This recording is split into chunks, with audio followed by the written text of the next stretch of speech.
Digital arrest का शिकार वही लोग क्यों होते हैं सबसे ज़्यादा, जो उस बारे में सबसे ज़्यादा जानते हैं। मेरी सिस्टर के साथ 3 साल पहले फ्रॉड हुआ था, 2 लाख रुपए उसके अकाउंट से निकल गए थे। वो रीगल क्राइम ब्रांच पर गई भी थी, मैं खुद उसके साथ गई थी, लिखित में एप्लीकेशन दिया, लेकिन कोई एक्शन नहीं ले गया और पैसे वापस नहीं आया। एक मामले में फ्रॉड होता है 40-50 हज़ार रुपये का, वो थाने जाता है तो थाने में बोला जाता है कि आप ऑनलाइन कंप्लेंट करें। वहाँ जाते हैं वो बोलते हैं क्राइम ब्रांच जाओ, फिर क्राइम ब्रांच जाते हैं तो बोले क्षेत्रीय थाने जाओ। तो इस तरह से कैसे हम निपटेंगे साइबर क्राइम से? हमारा फ़ोन सिर्फ पासवर्ड से कितना ज़्यादा प्रोटेक्टेड है? सर अभी बहुत सारे ऐप है जिसमें वेरिफिकेशन के लिए OTP जो आता है और वो ऑटोमेटिक OTP लेकर अपना वेरीफाइड कर देता है, तो ये कितने सेफ है ऐप? मेरा प्रश्न है कि सोशल मीडिया पे जो फोटो हम डालते हैं खासकर महिलाओं के बच्चों के लिए, वो कितने सेफ हैं? व्हाट्सएप पे अननोन नंबर से एक इमेज आई और इमेज के थ्रू एक जो सॉफ्टवेयर था, ग्लिच था, वो उसमें डाउनलोड हो गया मोबाइल में और फिर सामने वाले का जो है अकाउंट जो है वो खाली हो गया। तो बिना किसी प्रूफ के पुलिस के पास क्या इतनी अथॉरिटी होती है कि बिना किसी चीज़ का मतलब किसी कहने पर आप ले जाए और मार रहे हो? अननोन नंबर से कॉल आता है जो कि +91 से स्टार्ट होता है इंडियन नंबर से, और वो मिस एक्टिविटी स्टार्ट कर देते करना, वीडियो कॉल आ जाता है नॉर्मल कॉल्स पे, तो वो नंबर को कैसे आइडेंटिफाई करें? सर मुझे ये पूछना था कि अभी जो वर्तमान स्थिति है कि आधार कार्ड आपको सबसे लिंक करवाना पड़ता है, मोबाइल से लेके पैन कार्ड, बैंक डिटेल वगैरह सभी से, ये कितना सेफ होता है? देखिए डिजिटल वर्ल्ड में है हम, हमें सुविधाएं मिलेंगी और सुविधाएं इसलिए कि एक क्लिक पे सारा काम हो जाए, तो लिंक तो हमें कराना ही पड़ेगा। और रही बात सेफ्टी की, अगर आपका जो प्लेटफॉर्म है अगर लेजिटिमेट प्लेटफॉर्म है, अगर आप लेजिटिमेट वेबसाइट के माध्यम से ये सारी चीज़ें कर रहे हैं, लिंक कर रहे हैं, जिससे आप लिंक कर रहे हैं, एक्चुअली में फ्रॉड क्या होता है, वेबसाइट फिशिंग वेबसाइट होती है। अब अगर गलत वेबसाइट पे चलेंगे तो आपके साथ फ्रॉड हो जाएगा। मतलब वेबसाइट ऑनलाइन शॉपिंग की तो लेजिटिमेट भी होती है, तो हमें ये पहले आइडेंटिफाइड करना है कि जो हम लिंक कर रहे हैं वो प्लेटफॉर्म कितना लेजिटिमेट है। अगर लेजिटिमेट प्लेटफॉर्म है तो वो सही है, इसमें कहीं कोई रिस्क नहीं है। सर इस सवाल को थोड़ा सा आगे बढ़ाते हैं। आजकल इंश्योरेंस से लेके आपको कहीं भी है, आपको अब आधार कार्ड की कॉपी देनी ही पड़ती है। तो अब आपने जैसे कहा कि किसी वेबसाइट को तो हम आइडेंटिफाई कर सकते हैं, लेकिन किसी व्यक्ति को देना हो तब क्या करें? मास्क आधार कार्ड दीजिए। मास्क आधार कार्ड ये क्या होता है? उसमें लास्ट की 4 डिजिट होती है, बाकी सारी डिजिट कवर रहती है, तो 4 डिजिट रहेंगी, उससे आपका काम हो जाए, वर्केबल है। सारे होटल फ्लाइट्स के लिए टिकट भी कराते हैं, सभी जगह मास्क आधार कार्ड को लेजिटिमेट माना जाता है। ये मास्क आधार कार्ड को थोड़ा सा और समझाइए सर। आधार कार्ड में कितनी डिजिट होती है, आपका जो आधार कार्ड नंबर क्या है वो पूरा कवर्ड होगा, केवल लास्ट की 4 डिजिट रहेंगी, जो आपकी आइडेंटिफिकेशन होगी, वो आइडेंटिफिकेशन आपको बताएगी जो मास्क आधार कार्ड है।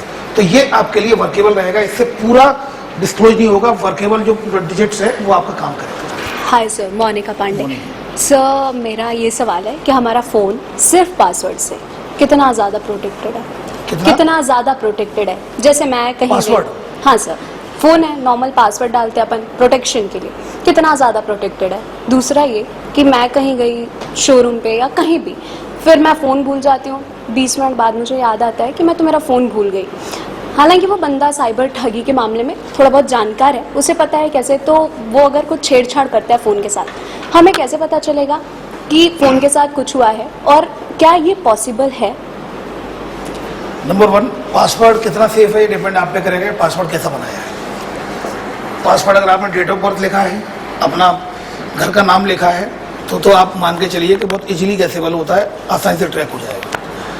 और AI के जरिए भी आप पासवर्ड किस तरीके से क्रैक कर सकते हैं कि आपके पर्सनालिटी के हिसाब से वो क्वेश्चन पूछेगा, तो AI भी कहीं ना कहीं कोशिश करता है पासवर्ड को क्रैक करने के लिए। तो पासवर्ड हमेशा अल्फ़ा न्यूमेरिक बना है, अल्फ़ा न्यूमेरिक रहे, पासवर्ड सिंपल ना रहे, कॉम्प्लेक्स रहे, जिससे कि आप उसको ब्रेक ना किया इजीली, मतलब उसको हैक ना किया जाए। सेकंड, पासवर्ड एक बना लिया, लेकिन आप 2 स्टेप वेरिफिकेशन रखें। 2 स्टेप मतलब व्हाट्सएप का चलो एक बार खुल भी गया तो सेकंड एक लेयर और है। 2 स्टेप जो वेरिफिकेशन ऑथेंटिकेशन होता है, चाहे वो अपने मोबाइल का, चाहे वो अपने व्हाट्सएप अकाउंट का, चाहे वो सोशल मीडिया प्लेटफॉर्म का, चाहे अपने मेल का, अगर 2 स्टेप ऑथेंटिकेशन आप करेंगे तो आपको एक एक्स्ट्रा लेयर मिल जाएगी।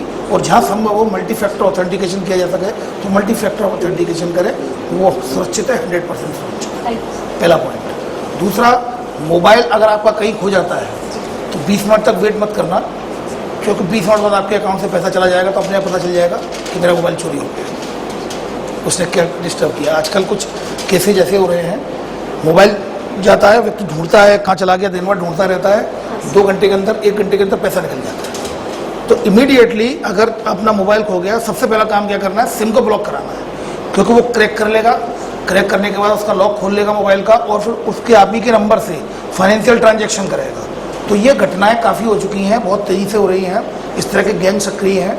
तो कृपया करके जैसे ही आपका मोबाइल खो जाए तो अगले 10 मिनट में आप सिम को ब्लॉक करा दें। क्लियर? ब्लॉक कैसे कराएंगे? CEIR पोर्टल है, central equipment identity register. CEIR portal है, www.sancharsathi.gov.in ये वेबसाइट है, उसका पोर्टल है। तो आप ऑफिस में बैठे बैठे उसको ब्लॉक करा सकती हैं। सर अभी बहुत सारे ऐप है जिसमें वेरिफिकेशन के लिए OTP जो आता है और वो ऑटोमेटिक OTP लेकर अपना वेरीफाइड कर देता है, तो ये कितने सेफ है ऐप? क्योंकि वो ऑलरेडी अपनी स्क्रीन पढ़ ही रहा है। इट मीन्स आप कुछ एक डाउनलोड करें, एक तो virustotal.com एक वेबसाइट है, उस पर जा सकते हैं। उसमें मोर देन 50 एंटीवायरस सॉफ्टवेयर पड़े हुए हैं, मोर देन 50 एंटीवायरस सॉफ्टवेयर। तो कोई भी URL डालेंगे, कोई भी लिंक डालेंगे, वो स्कैन करके बता देगा ये स्कैमर की वेबसाइट, फिशिंग वेबसाइट है या फिर रियल है।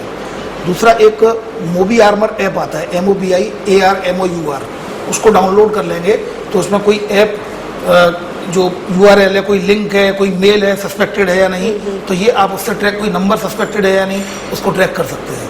नंबर 3 i4C ने एक ऐप लॉन्च किया है, साइबर दोस्त ऐप। तो साइबर दोस्त ऐप में आपका मेल भी, अगर कोई मेल है सस्पेक्टेड है या नहीं, तो ये सारी चीज़ें वो स्कैन करके बता देता है। तो अपने पास ये एक आध डाउनलोड करके रख लेंगे आप, तो आपको, क्योंकि लोग ये कहते हैं कि साहब सस्पेक्टेड अनजान लिंक को क्लिक ना करें, सस्पेक्टेड लिंक को क्लिक ना करें, पर हम उसको वेरीफाइड कैसे करें कि वो सस्पेक्टेड है या नहीं। तो उसका URL डाल, अगर इसमें डाल देंगे आप, तो उससे पता चल जाएगा, स्कैन करके बता देगा कि स्कैमर की है, फिशिंग है। सर वो वायरस नाम क्या होता है? virustotal.com। नमस्ते सर। नमस्कार। मेरा प्रश्न है कि सोशल मीडिया पे जो फोटो हम डालते हैं, खासकर महिलाओं के, बच्चों के लिए, वो कितने सेफ है? क्या डालना चाहिए या नहीं डालना चाहिए? देखिए, ऐसी कोई भी चीज़ जो आप दुनिया को दिखाना चाहते हैं वो सारी डाल सकते हैं, लेकिन हमेशा मिनिमम पर्सनल इंफॉर्मेशन शेयर करना चाहिए। मिनिमम फ़ोटो अपने शेयर करने चाहिए। फ़ोटो को स्पेशली वहाँ से उठा के और उसको डीप फेक, डीप न्यूड करके उसको, और उसके साथ उसको ब्लैकमेल किया जा सकता है, अनावश्यक वायरल किया जाएगा।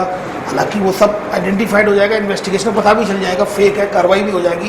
बट अनावश्यक जब उसका कोई ऑब्जेक्टिव ना हो तो अनावश्यक हमें बचना चाहिए सोशल मीडिया प्लेटफॉर्म्स और अपनी जानकारियाँ शेयर करने से। मिनिमम इंफॉर्मेशन शेयर करना चाहिए जिससे कि आपका काम चल जाए, और प्रोफाइल को पब्लिक ना करते हुए प्राइवेट करें। क्या होता है, जो आपने देखा है ना कि मेरी एक फेसबुक पे वो कर लिया, एक फेक प्रोफाइल बना के और पैसे मांगे जा रहे हैं, वो इसलिए मांगे जा रही है, आपने पब्लिक की है तो उठा के फोटो वहाँ से उठा के उसने एक फेक प्रोफाइल बना ली, फोटो को आपकी गैलरी में जाके। तो अपनी प्रोफाइल को हमेशा प्राइवेट रखें। अगर वर्किंग प्रोफाइल है, जैसे कई इन्फ्लुएंसर्स होते हैं, तो वर्किंग प्रोफाइल अलग और पर्सनल प्रोफाइल अलग, दो अलग अलग बनाएं। उसी तरह अपने mobile number, working mobile number अलग और पर्सनल मोबाइल नंबर अलग, ठीक है ना, तो वो मिस वो नहीं होगा। नेक्स्ट सर, मेरा सवाल पुलिस को लेकर है, और कहीं ना कहीं दो मामले हैं, दोनों ही हमारे साथियों से परोक्ष रूप से जुड़े हुए हैं। एक मामला है कि एक मामले में फ्रॉड होता है 40-50 हज़ार रुपये का, वो थाने जाता है तो थाने में बोला जाता है कि आप ऑनलाइन कंप्लेंट करें। ऑनलाइन कंप्लेंट में मतलब बिजी रहता, वो नहीं कर पाता है। फिर बड़ी मुश्किल हो जब किसी प्रेशर लेके जाता तो उसकी दर्ज होती है, शिकायत दर्ज होती है।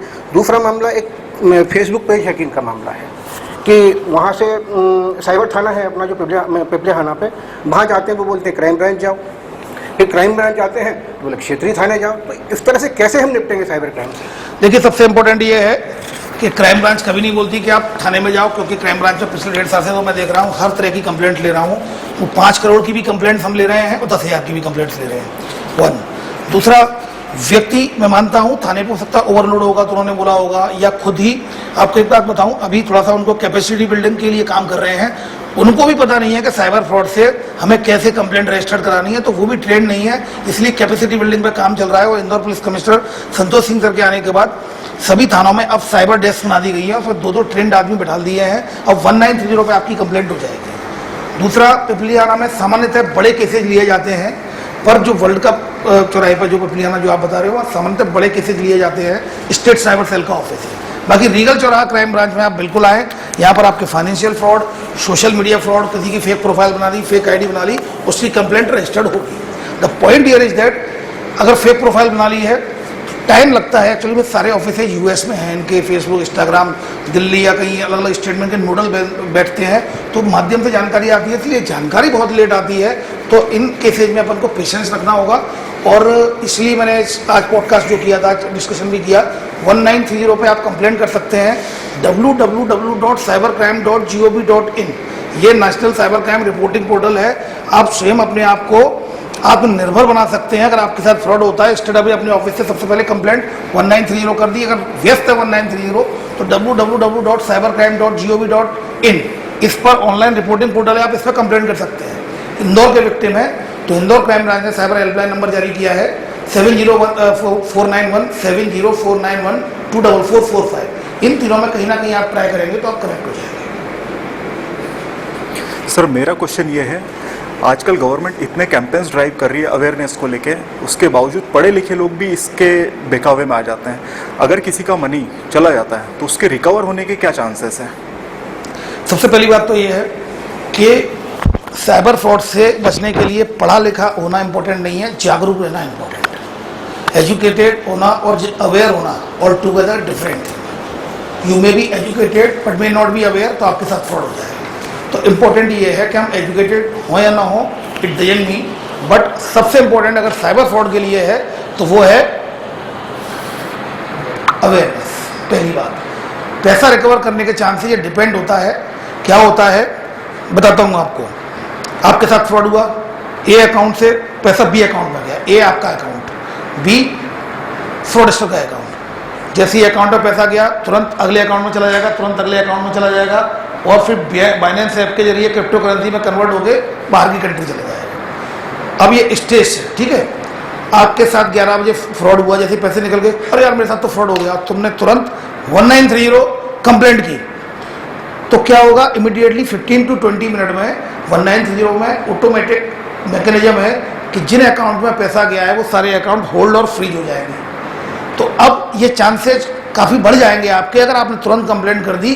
हो सकता है कि वो पैसा साइबर फ्रॉडस्टर अलग अलग लेयर से निकाल नहीं पाया और ब्लॉक हो गया हो, तो कोर्ट के माध्यम से मिल जाएंगे। 2024 में इंदौर क्राइम ब्रांच ने 14 करोड़ 20 लाख रुपए विक्टिम के वापस कराए थे, और ये अप्रैल में हम लगभग 3 करोड़ रुपए वापस विक्टिम के करा चुके हैं। बट ये वो विक्टिम है जो अवेयर विक्टिम है, उनको मालूम है कि सबसे पहले अगर फ्रॉड होता है सबसे पहले 1930 पर कंप्लेंट करनी है। सो दैट इज द पॉइंट। तो संभावना बनी रहती है, खत्म नहीं होती। अब जो लोग 2-2 3 दिन बाद आते हैं तो अकाउंट पूरे साथ मिलते हैं, क्योंकि पैसा चला जाता है। सर डिजिटल अरेस्ट का शिकार वही लोग क्यों होते हैं सबसे ज़्यादा, जो उस बारे में सबसे ज़्यादा जानते हैं? और क्या इसकी वजह ओवर कॉन्फिडेंस भी है? इनकी वजह ओवर कॉन्फिडेंस भी है? देखिए, डिजिटल अरेस्ट मेरे ख्याल से उन लोगों के साथ ज़्यादा होता है जो कुछ भी नहीं जानते कानून के बारे में। क्योंकि अगर मैं कुछ नहीं जानता हूं तो फिर जो मुझे बताया जाएगा वही सही मानूंगा मैं। तो अब अगर एक कोई नकली पुलिस ऑफिसर बन के बोल रहा है वीडियो कॉल पर आ जाइए, फोन नहीं काटेंगे आप, आपका अकाउंट यूज हुआ है, मनी लॉन्ड्रिंग का पैसा आया है, आपके आधार कार्ड, आप बैंक, आपके कौन कौन से अकाउंट है, वर्दी पहने हुए हैं, और आपको मैंने डिजिटली अरेस्ट कर लिया है, फोन नहीं काटेंगे और गेट बंद कर दीजिए, आप कहीं बाहर भी नहीं जाएंगे। अब मैं जो पूछता हूँ ऑनलाइन इन्वेस्टिगेशन में आप सहयोग करिए, वरना आपके खिलाफ कार्रवाई होगी, आपको फिजिकली अरेस्ट कर दिया जाएगा, मैं टीम भेज दूंगा। जी सर, बताए क्या करना है? क्योंकि वो व्यक्ति इसलिए डर गया, हमेशा भय अज्ञात का होता है। हम जिसको नहीं जानते हैं उसका भय होता है, न जाने आगे कहीं वो तो नहीं है, गिर तो नहीं जाऊंगा मैं आगे, और आगे रेलिंग लगी हुई है क्योंकि मैं जानता हूँ रेलिंग लगी हुई है।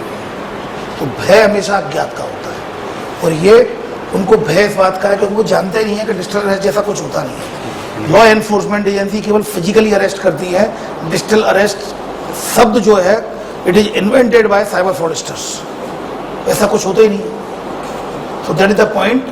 तो जागरूक रहना जरूरी है। मैं हमेशा कहता हूं, एक बार अगर आपने सुन लिया, केवल सुन लिया कि डिजिटल अरेस्ट कुछ नहीं होता, पुलिस ऐसा कभी नहीं कर सकती, और कोई ऐसा बोलता है वीडियो कॉल पे आ जाइए और आप बिल्कुल फोन नहीं काटेंगे करेंगे, इसका मतलब फ्रॉड होगा। एक बार सुन लिया, इट्स नॉट टेक्निकल। हमें ये गलतफहमी हो जाती है साइबर फ्रॉड मतलब टेक्निकल। इसमें कुछ भी टेक्निकल नहीं है। क्या टेक्निकल है इसमें?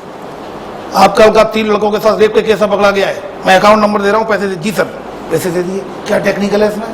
हेलो मौसी जी पहचाना, मैं आपका वहाँ का दामाद बोल रहा हूँ, वो जो राधा जी है उनका। हाँ बताओ बेटा, वो मौसी जी ने पैसे ट्रांसफर करने थे, कर ले बेटा। तो व्हाट इज दिस? इसमें क्या टेक्निकल है? कुछ टेक्निकल नहीं है। गूगल से कस्टमर केयर का नंबर लिया आपने तो फ्रॉड होना ही होना है। गूगल से नंबर लिया होटल का, प्रयागराज में अभी महाकुंभ में ये कुंभ हुआ था, उसमें होटल बुक कराया लोगों ने, गूगल से नंबर ले लिए। केदारनाथ में हेलीकॉप्टर बुक कराते हैं, गूगल से नंबर लेते हैं, फ्रॉड हो जाता है। सावधानी रखनी है, गूगल से नहीं लेना है, ऑफिशियल वेबसाइट पर जाके लेना है। तो ये सावधानियां हैं। जो लोग ये सोचते हैं कि साइबर फ्रॉड कुछ टेक्निकल है, टेक्निकल इन्वेस्टिगेटिंग पार्ट में है। जागरूक रखने के लिए कुछ भी टेक्निकल नहीं है। हमें करना क्या है? पासवर्ड जब एक कर सकते हैं तो 2 पासवर्ड क्यों नहीं बना सकते? 2 फैक्टर ऑथेंटिकेशन क्यों नहीं कर सकते?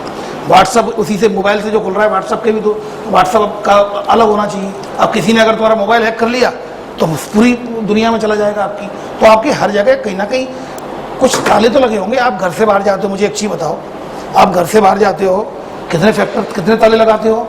उस कमरे का अलग, उस कमरे का अलग, फिर अंदर अलमारी का अलग। हम ये डिजिटल वर्ल्ड में क्यों नहीं कर रहे हैं? सिंपल सी बात है, हमें ताले लगाने हैं। 1 फैक्टर, अगर क्या सोचते हैं हम, अगर ये टूट गया तो कम से वो कॉर्नर वाला नहीं तोड़ पाएगा, क्योंकि उसको पता ही नहीं होगा कहाँ है। That is the point. Same thing, लोग हैकर्स हैं, लगातार प्रयास कर रहे हैं, पैरेलल वर्ल्ड चल रहा है अभी। साइबर फ्रॉडस्टर है, यूजर्स हैं, यूजर्स फ्रॉडस्टर। तो फ्रॉडस्टर अपडेट हो रहे हैं, why you are not updating yourself? आप भी अपडेट होइए। एक क्लिक में सब कुछ मिल रहा है तो एक क्लिक में सब कुछ जा नहीं सकता है, ये कौन समझेगा? हम पॉजिटिव साइड्स क्यों देखते हैं कि इसके अरे वाह 1 मिनट में पेमेंट हो जाता है, पर 1 मिनट में दूसरे को भी हो जाएगा पेमेंट, फ्रॉडस्टर को पेमेंट हो जाएगा, तो सावधानी कौन समझेगा? आप घर में सुबह उठते हैं, चाय पीते हैं, आंखें आधी खुली बंद होती है और गैस स्टार्ट की और चाय बनाई और पी ली और बंद हो जाती है अपने आप। उसको 1 घंटा खुला छोड़ दो जरा, क्या होगा? ब्लास्ट। तो हमें ये मालूम है कि चाय गैस पे जल्दी बन जाती है, 2 मिनट में गैस चाय बन जाती है, इसको बंद करना है। बंद करना भूल गए तो वो टेक्नोलॉजी आपको लगेगी अरे बहुत खतरनाक है। That is the same thing with that. आप ये तो भूल गए कि 1 मिनट में पेमेंट हो गया, पर वो वेरिफिकेशन प्रोसेस कहाँ से लाओगे? हम जहाँ पेमेंट कर रहे हैं क्या वो सही वेबसाइट है?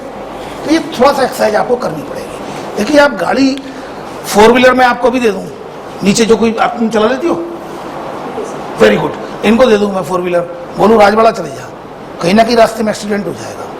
तो जब चलाना नहीं जानते हो तो आपका एक्सीडेंट होना तय है। So it's a matter of time. आप डिजिटली पेमेंट कर रहे हो, अगर आप उसमें वेल इक्विप्ड नहीं हो तो तय है आपके साथ घटना होगी कहीं ना कहीं। So that is the point.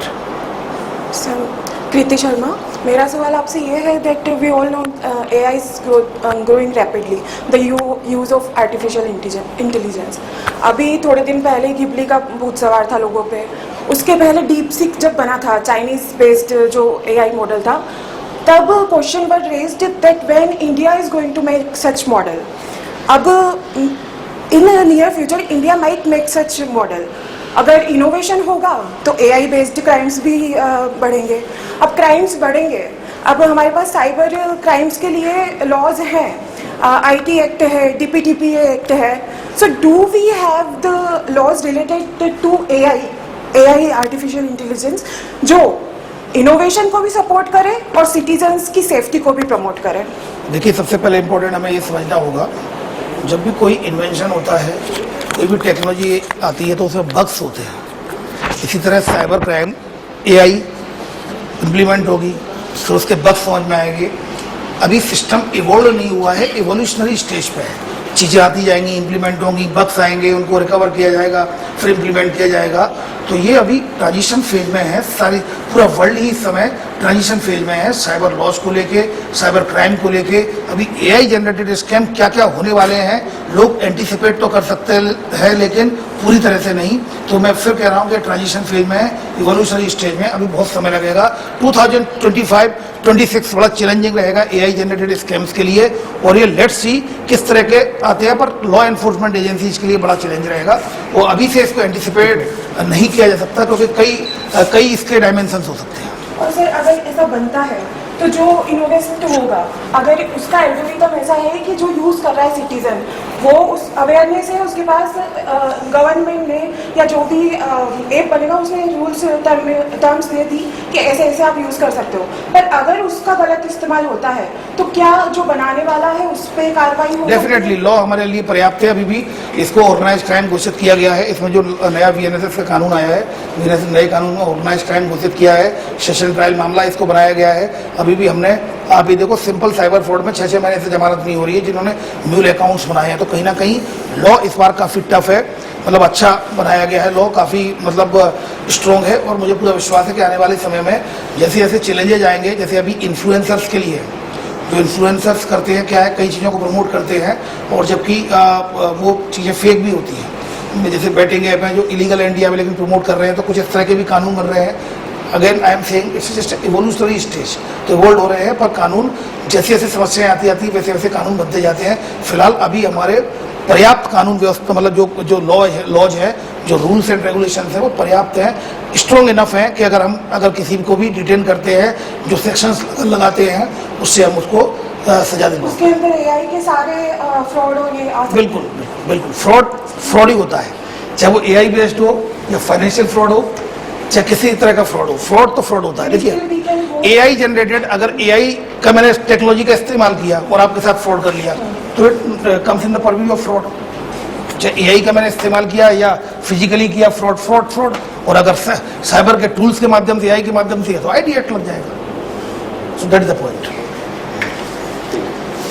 Next. Hello sir, मेरा सवाल ये है कि जैसे अभी पुलिस क्या होता है ना कि कई बार जिनके पास अच्छा रेफरेंस होता है उनकी बातें पहले सुनी जाती है, और जो आम पब्लिक होती है ना, उसकी बातें बहुत बाद में सुनी जाती है। मतलब एज अ रेफरेंस, जैसे मैं उज्जैन से हूँ तो वहाँ पे केस हुआ था कि एक मतलब किसी घर में चोरी हुई थी, तो उसके जो काम करते थे घर में नौकर, उन पे वो हुआ था, तो पुलिस ने जो मकान मालिक है उनकी बात सुनते हुए उनको अरेस्ट कर लिया और उन पे कार्रवाई की। उनको मतलब दिन रात मारते थे और शाम को आके वापस छोड़ देते थे। तो बिना किसी प्रूफ के पुलिस के पास क्या इतनी अथॉरिटी होती है कि बिना किसी चीज़ का, मतलब किसी कहने पर आप ले जा रहे हो और मार रहे हो और उसको वापस छोड़ के? देखिए एक तो मारपीट करना, this is not the right way, this is not the legal, number 1। Number 2, हिरासत में भी लेना उसकी एक पूरी प्रक्रिया है और बिना एविडेंस के आप किसी को भी अरेस्ट नहीं कर सकते हैं। तो अगर इस तरह के कोई पर्टिकुलर केस है तो उसमें निश्चित रूप से मिसहैंडलिंग हुई होगी, किसी के द्वारा गलत किया है, क्योंकि मारपीट बिल्कुल नहीं कर सकते। और दूसरा जो पूछताछ कर सकते हैं आप, लेकिन उसके भी एक टाइम पीरियड रहता है और पूछताछ के भी तरीके होते हैं।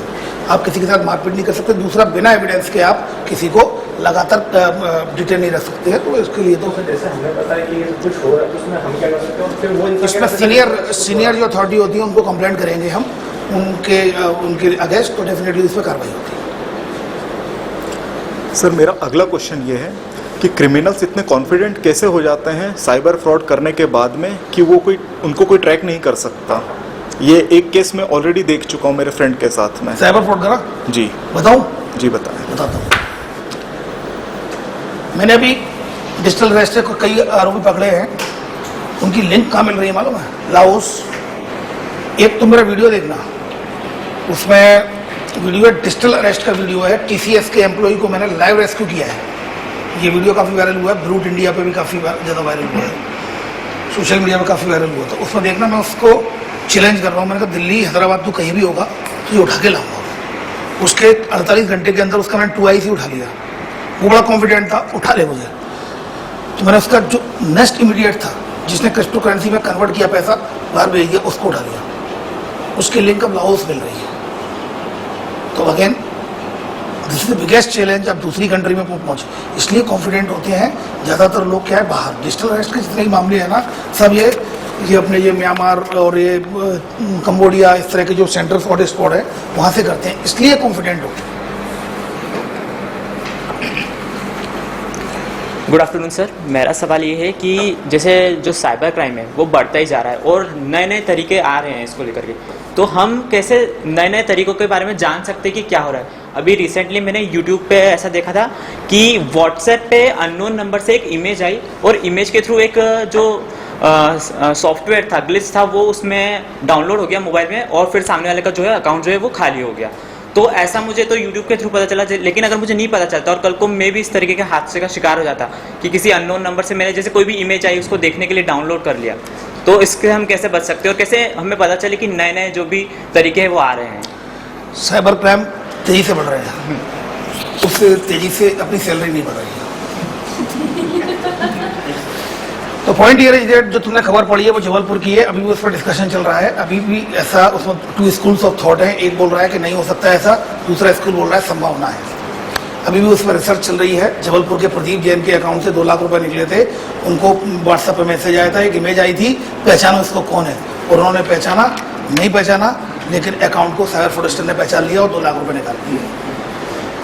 तो अभी उस पर डिस्कशन चल रहा है। स्टेनोग्राफी एक टेक्निक होती है जिसके माध्यम से कोई भी ऑडियो वीडियो कोई भी किसी के भी या इमेज के पीछे अपन लिंक बना के भेज सकते हैं।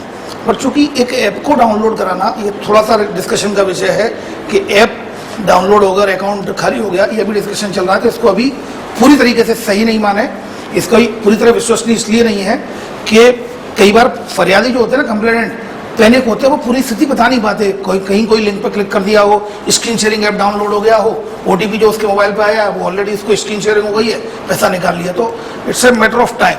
रही बात आप कैसे बचोगे, अवेयर रहना होगा। हम सोशल मीडिया पर लगाते रहते हैं, टाइम करते रहते हैं, हंसते रहते हैं, दुखी होते रहते हैं, इमोशनल वीडियो देखते रहते हैं। 10 मिनट अवेयरनेस की वीडियो देख लीजिए, recent trends in cyber fraud. तो आपको जब ये पता चलेगा, आप देखो लोगों ने न्यूज़पेपर पढ़ना बंद कर दिया, तो आप विश्वसनीय खबरें कहाँ से पढ़ोगे, न्यूज़पेपर या इलेक्ट्रॉनिक प्रिंट मीडिया से। अब you can not expect social media platform में उसकी विश्वसनीयता न्यूज़ की कितनी रहती है। तो दैट इज द पॉइंट, आपको अवेयर रखना पड़ेगा, अपडेट रखना पड़ेगा, जिस तरह आप कंप्यूटर के वर्जन को अपडेट रखते हैं ना। ऐसा क्यों होता है, ये जीन्स ट्रेंडिंग में चल रही है इसलिए तुमने पहनी है, ये सब ट्रेंडिंग हमें ध्यान है। तो साइबर फ्रॉड जो ट्रेंडिंग में चल रहा है उसके तो बारे में समझ लो। Hello sir, my self Monika Sahu. मेरी सिस्टर के साथ 3 साल पहले फ्रॉड हुआ था, 2 लाख रुपए उसके अकाउंट से निकल गए थे। वो रीगल क्राइम ब्रांच पे गई भी थी, मैं खुद उसके साथ गई थी, लिखित पे एप्लीकेशन दिया, लेकिन फ़ोन उनका चालू था, कंटिन्यू उनके सामने फ़ोन आ रहा है, फ़ोन आ रहा है, बट वो वहाँ के ऑफिसर जो भी होंगे वो कह रहे हैं कि फ़ोन आप रिसीव मत करिए। उसके बाद भी 3 दिन और कंटिन्यू फ़ोन आया, लेकिन कोई एक्शन नहीं ले गया और पैसे वापस नहीं आया। तो इसके लिए क्या करना चाहिए?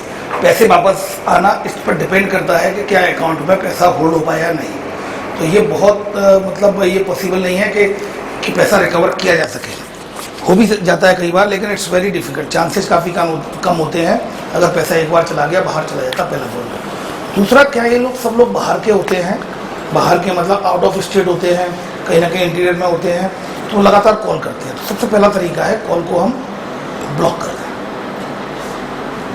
पहले नंबर से आप ब्लॉक करें, दूसरे नंबर से आप ब्लॉक करें, तीसरे नंबर से ब्लॉक करें, उस नंबर की रिपोर्ट चक्षु पोर्टल पर करते जाएं। तो एक डाटा बनेगा चक्षु पोर्टल में, इन सभी नंबरों के खिलाफ कार्रवाइयाँ होती हैं जो सस्पेक्टेड नंबर होते हैं, ठीक है ना। और ये पैसा मिलने की संभावना ये डिपेंड रहता है कि जब 1930 पे जो अकाउंट होल्ड की गए हैं, पैसा कहीं निकला तो नहीं है। अगर नहीं निकला होता है तो संभावना बनी रहती है। हेलो सर, आरती प्रजापत। सर, जैसे आजकल टेलीफोनिक फ्रॉडिंग भी हो रही है कि अननोन नंबर से कॉल आता है जो कि +91 से स्टार्ट होता है इंडियन नंबर से, और वो मिस एक्टिविटी स्टार्ट कर देते करना, वीडियो कॉल आ जाता है नॉर्मल कॉल्स पे। तो वो नंबर को कैसे आइडेंटिफाई करें? सबसे पहली बात तो ये है कि अननोन वीडियो कॉल को उठाना नहीं है। हाँ सर, ये पहला अपना लाइफ का सिद्धांत बना लेना, अननोन वीडियो कॉल को नहीं उठाना। वरना अगर कोई लड़का होगा तो लड़की न्यूड होगी, आपका स्क्रीनशॉट आ जाएगा, और कोई लड़की होगी तो लड़का न्यूड होगा, आपका स्क्रीनशॉट आ जाएगा, और ब्लैकमेल किया जाएगा कि भाई आप ये वीडियो वायरल कर देंगे तो पैसे दीजिए। तो अननोन वीडियो कॉल को तो कभी रिसीव नहीं करना है। हाँ सर, पहली बात। दूसरी बात, बाहर के जितने भी कॉल आते हैं, इसका मतलब ये नहीं कि बाहर से ही आ रहे हैं, जरूरी हो बाहर से हों, नहीं। वो क्या होता है, एक टेक्स्ट नाउ एप्लीकेशन होती है जो इसमें VPN नंबर होते हैं, जो इंटरनेट जनरेटेड कॉल्स होते हैं, जो उनको इस एप्लीकेशन के माध्यम से +92 +44 इस तरह से बना के और आपको कॉल करते हैं। वो नंबर का अस्तित्व नहीं होता है। हाँ सर, जैसे हम लोग व्हाट्सएप पर उठाए नहीं, +92 इस टाइप का अगर जो नंबर आते हैं तो उठाने की जरूरत ही नहीं है। सर, यंग जनरेशन के लिए ठीक है कि वो अवेयर हो सकते हैं, लेकिन जो बूढ़े लोग हैं जैसे मम्मी फादर ये सब, तो उन लोगों को कैसे मतलब इन चीज़ों से उनके लिए सबसे सरल है। अब पंचायत के लिए बचा क्या, उम्र होगी अब तो जीवन में उतने ही कॉल उठाएं जो नोटेड है। हाँ सर, सब क्यों उठाने हैं, उनके लिए वो सरल है। हाँ सर, युवा के लिए कठिन हो सकता है कि भाई नई अपॉर्चुनिटी, अभी ऊर्जा है। देखिए अपरिचित कॉल को नहीं उठाना है। अननोन कॉल है ना, हम जानते नहीं है, फीड नहीं है, खत्म बात। ये सिद्धांत कहीं ना कहीं तो बनाना ही पड़ेगा ना। अननोन को हमें एंटरटेन नहीं करना है। हेलो सर, मेरा पर्सनल एक्सपीरियंस बता रही हूँ। मुझे Bajaj card credit card block बंद करवाना था, तो मैंने कंप्लेन करी कि बंद करवाना। तो मुझे बजाज नाम से ही फ़ोन आया और बोला गया कि आपका नंबर बताइए, और फिर उन्होंने बोला कि आपका एक OTP आएगा, तो आप वो बताना, तो आपका नंबर बंद हो जाएगा। लेकिन जैसे अच्छा कि मेरा डेस्कटॉप पे मेरा व्हाट्सएप खुला था, तो मुझे तुरंत मैसेज आया कि आपके अकाउंट से 50,000 की शॉपिंग हुई है। तो ऐसे मुझे आया तो तुरंत मैंने फिर फ़ोन काट दिया। तो एक दूसरे लोगों को किसे पता पड़ जाता है कि मुझे कार्ड ब्लॉक करवाना है। देखिए क्या होता है, दो चीज़ें होती है, एक तो डाटा हैक हो जाता है, एक तो डाटा हैक होता है, दूसरा ये कर्मचारी भी होते हैं ना, कई बार मिले रहते हैं डिस्काउंट के लिए। आज कोई एक्सिस बैंक में काम कर रहा है, कल ICICI में चला जाएगा तो पूरा डाटा ले आएगा और साइबर फ्रॉडस्टर को दे देगा। एक्चुअली में कई जगह बैंक मैनेजर भी पकड़े गए, कई बैंक के स्टाफ भी पकड़े गए हैं। तो ये सब मिले रहते हैं। सबसे बेस्ट ये है कि हमें अपनी पर्सनल इन्फॉर्मेशन किसी भी अज्ञात नंबर पर शेयर नहीं करनी है। अगर मेरा बैंक है, अगर मैं कहीं से परचेजिंग कर रहा हूँ तो मैं ऑफलाइन परचेजिंग, तो वहाँ से किसी नंबर ले लूँ, उसको क्लिक करूँ। अगर मेरे पास बैंक से कॉल आया है, SBI बैंक में मेरा अकाउंट है, मैं SBI बैंक से बोल रहा हूँ, अगर वो फीड नहीं है नंबर, तो आई विल नॉट एंटरटेन। बेशक है, वो लिखा हुआ इसलिए आता है ट्रू कॉलर पे। चलो मैं एक काम करता हूँ, मेरा नाम राजेश है, मैं अपना महेश महेश महेश कहता जाऊंगा, महीने भर और नाम भी नंबर भी महेश से नाम से फिट कर दूंगा, ट्रू कॉलर पर महेश आएगा। ये नंबर देखिए, एक पहले जो घड़ी डिटर्जेंट का ऐड था, पहले इस्तेमाल करें फिर विश्वास करें। What I am trying to tell you कि बैंक का जब हमारा खाता है तो बैंक मैनेजर का नंबर नहीं है, हम उसको फीड करें। SBI मेरा खाता है, नहीं सर आपका नंबर तो फीड नहीं है, मिस्टर शर्मा जी का मेरे पास नंबर फीड है, अगर आप उनसे बोल दीजिए मुझसे बात कर ले, अगर ऐसी कोई बात है तो। भाई बैंक तो बगल में जाता है, अपना अकाउंट भी होता है उसमें। अब बैंक का कोई बनकर कुछ भी कहना क्या फर्क पड़ता है। तो कुल मिला के मानो कि हर अज्ञात संदेहास्पद है। Thank you very much.